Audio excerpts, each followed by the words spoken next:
The Call of the Wild by Jack London, narrated by Charles Ross.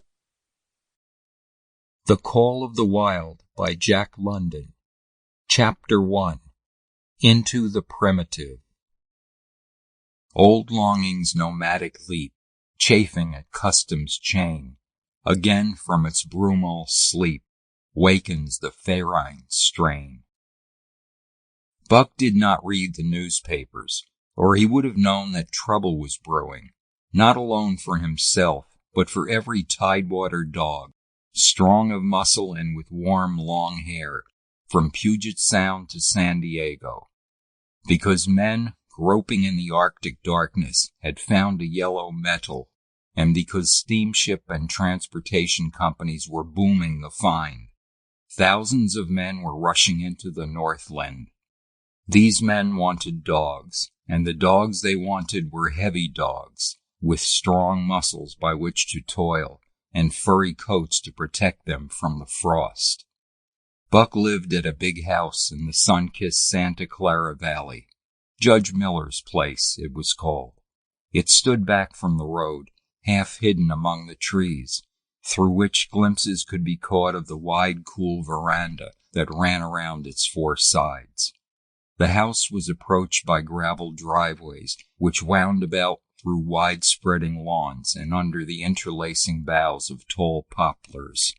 At the rear, things were on even a more spacious scale than at the front. There were great stables, where a dozen grooms and boys held forth, rows of vine-clad servants' cottages, an endless and orderly array of outhouses, long grape arbors, green pastures, orchards, and berry patches.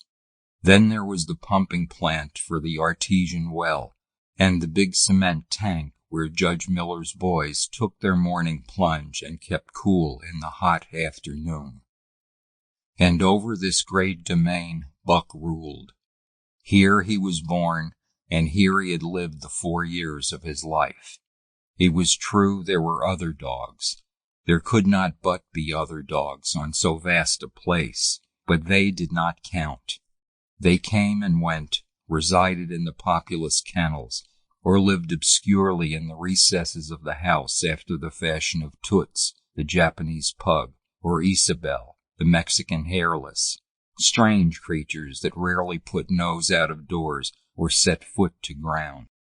On the other hand, there were the fox terriers, a score of them at least, who yelped fearful promises at Toots and Isabel, looking out of the windows at them, and protected by a legion of housemaids. Sample complete. Ready to continue?